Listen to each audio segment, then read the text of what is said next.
बिस्मिल्लाहिर्रहमानिर्रहीम।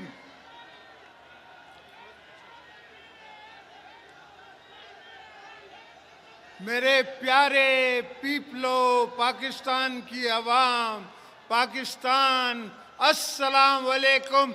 जिए भुट्टो।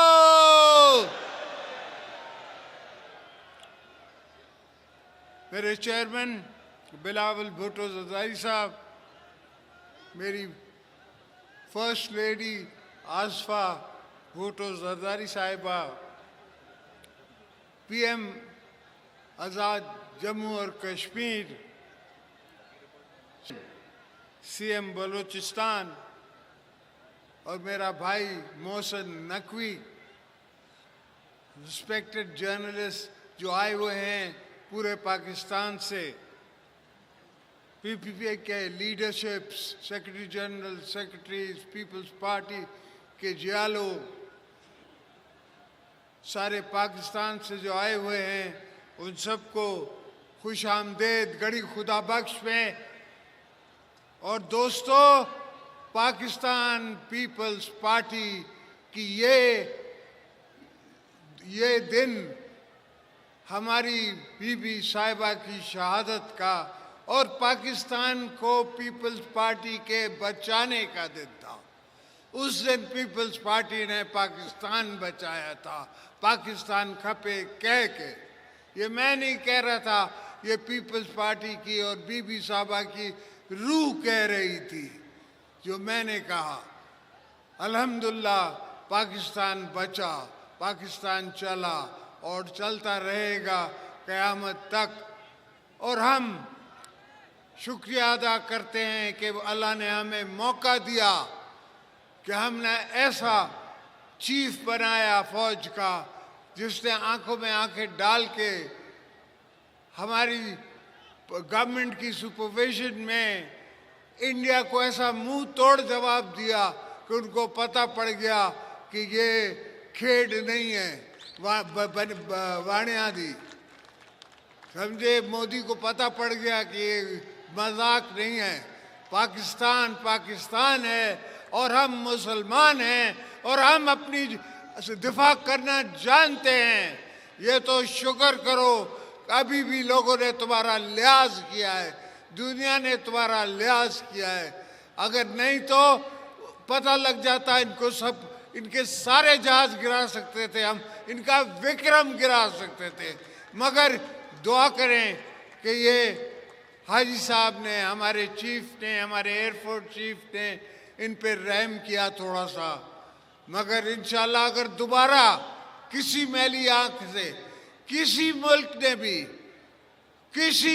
ने भी देखा पाकिस्तान के तरफ, तो याद रखो कि यहाँ असद जरदारी बैठा हुआ है, यहाँ पीपल्स पार्टी बैठी हुई है, यहाँ भुट्टो साहब के वारिस बैठे हुए हैं, या बीबी साहिबा के वारिस बैठे हुए हैं। ये सब वर्कर, ये सब हम जंग के मैदान के लिए खुद तैयार हैं। हम खुद हथियार लेके लड़ने के लिए तैयार हैं। हम अपनी जानों का कुर्बानी देने के लिए तैयार हैं इस मुल्क को, अपने मादरे वतन को बचाने के लिए। तो ये भूल जाओ कि रोटी होगी गोली होगी, रोटी होगी गोली होगी। हम गोलियां मारेंगे, तुम क्या गोली मारोगे? और तुमने देखा कि 4 दिन तुम्हारी टांगे नहीं खड़ी हो सकी, 4 दिन तुम जंग ना कर सके। इतनी बड़ी इकॉनमी, 10 गुना हमसे बड़ा मुल्क अपने आप को कहलाते हो, मगर वो दिल गुर्दा कहाँ से लाओगे? वो दिल गुर्दा कहाँ से लाओगे जो हमारे चीफ का है, जो हमारे प्रेसिडेंट का है, जो हमारे पीएम का है, जो हमारे चेयरमैन का है, जो एयरफोर्स चीफ का है, जो आर्मी चीफ का है? ये दिल गुर्दा कहाँ से लाओगे? इसके लिए दिल चाहिए, इसके लिए जान चाहिए, इसके लिए शहादत की उम्मीद रखनी है, इसके लिए शहादत की दुआ अपने लिए करनी है। मेरा MS इधर ही है, इसने आके मुझे कहा कि सर वो जंग शुरू हो गई है। ये वैसे तो मैंने उसको 4 दिन पहले बोला था, कि जंग होने वाली है, मगर उसने मुझे आके कहा कि सर वो बंकर में चले। मैंने कहा शहादत आनी है तो यहाँ ही आएगी, बंकरों में नहीं मरते लीडर, मैदान में मरते हैं, यहाँ नहीं मरते बंकरों में बैठ के। तो ये सोचें कि हम सब तैयार हैं, अगर दोबारा कभी भी पाकिस्तान को ज़रूरत पड़ी, कभी भी हमारी धरती माँ को ज़रूरत पड़ी, तो हम अपनी सब जान माल धन सबको लगाने के लिए तैयार हैं। तो दोस्तों, पाकिस्तान को संभाल के, बीबी का पाकिस्तान समझ के, जुल्फ़िकार अली भुट्टो का पाकिस्तान समझ के, हज़रत कायदे आज़म मोहम्मद अली जिन्ना का पाकिस्तान समझ के हमने बचाना है, चलाना है, रखना है, और आप सबको भी बचाना है। कभी भी जब भी मैं जेलों में गया, मैंने ये नहीं कहा कि मेरे वर्करों को बाहर निकालो, मैंने ये कहा वर्करों को अपना ख्याल करो, तुम बच के रहो, मैं इनको खुद ही अकेला मुकाबला करूंगा। और ये सोच, ये फिक्र, ये दिमाग, ये दिल मुझे बीबी साहिबा से मिलता था कि बीबी साहिबा कहती थी कि मैं अकेली इन सब के लिए काफ़ी हूँ। तो हम सब पीपल्स पार्टी, हम अकेले ही दुश्मनों के लिए काफ़ी हैं, ये कभी ना दुश्मन सोचे।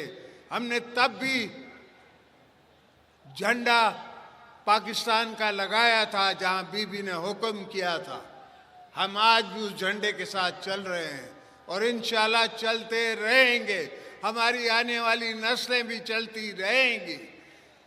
किसी का दिल नहीं करता कि वो अपने बच्चों को ऐसी जगहों में डाले जो हमारे यहाँ जंगें हैं, मगर हमें कोई डर नहीं लगता। हम कहते हैं कि हमारी आने वाली भी नस्लें लड़ेंगी, उससे भी आने वाली नस्लें लड़ेंगी अगर ज़रूरत पड़ी। हम जंग के शौकीन नहीं हैं, हम किस मुल्क से लड़ना नहीं चाहते, मगर अगर कोई हमारी साथ हमारे गिरेबान में हाथ डालेगा तो हम उसको दो पी पचाट मारेंगे, जिस तरह हमने इंडिया को मारा था, अब इनको भी मारेंगे। जो भी हमारी धरती की तरफ नासूर आंखों से देखेगा, जो भी देखेगा, तो हमारा ऐसा चीफ बैठा है कि उनको वो चने चबा देगा। पाकिस्तान की आर्मी उनको चने चबा देगी और एयरफोर्स चने चबा देगी, हमारी नेवी चबा देगी। ये सब बीबी साहिबा ने और हमने पहले से ही बंदोबस्त करके रखे हैं। भुट्टो साहब से लेके आज तक हम इस दिन की तैयारी करके बैठे हैं कि हो सकता है कभी हमारी ज़रूरत पड़ जाए, हो सकता है हमें किसी से लड़ना पड़ जाए। तो अल्लाह का फजल है, इतनी सोच हम में है और इतनी समझ हम में है कि हम पाकिस्तान का दिफा कर सकते हैं। और जब तक हमें दिफाई ताकत नहीं होगी तो दुश्मन हमेशा हमारे तरफ मैली आंख से देख सकता है। तो defence is the best offence. हमने डिफेंस रखा है ऐसा कि उससे अच्छा ऑफेंस नहीं हो सकता। जब वो हमला करने आए तो हम पहले आसमानों में इनका इंतज़ार कर रहे थे। उनको तब पता पड़ा जब उनको सामने पाकिस्तान एयरफोर्स नज़र आई, उनको तब पता पड़ा जब कमांड दे दी गई थी कि शूट देम डाउन। तो अल्लाह का फजल है, मौला का करम है। हाँ, मुल्क को तकलीफ़ें हैं, मसले हैं, वो आस्ते आस्ते कम होंगे, इसलिए कि एक बेवकूफ़ आदमी ने 4.5 साल में सारी दुनिया से हमारे ताल्लुकात ख़राब करा दिए थे, पाकिस्तान की इकॉनमी तबाह करा दी थी। अभी हमने आस्ते आस्ते सारी दुनिया से अपने ताल्लुकात दोबारा ठीक किए हैं। और मज़े की बात है कि इन ताल्लुकात में हमारे साथ जनरल आसिम मुनीर साथ हैं, और आज ट्रम्प भी कहता है कि फील्ड मार्शल, और फील्ड मार्शल आपने उसको बनाया है, पीपल्स पार्टी ने बनाया है, पाकिस्तान की अवाम ने बनाया है। तो इंशाअल्लाह आप बेफिक्र सोइए, आपके बच्चों का, आपके आने वाली नस्लों का भी मैं ज़ामिन हूँ। इंशाल्लाह सबके लिए बेहतरी करके जाऊंगा। पाकिस्तान जिंदाबाद।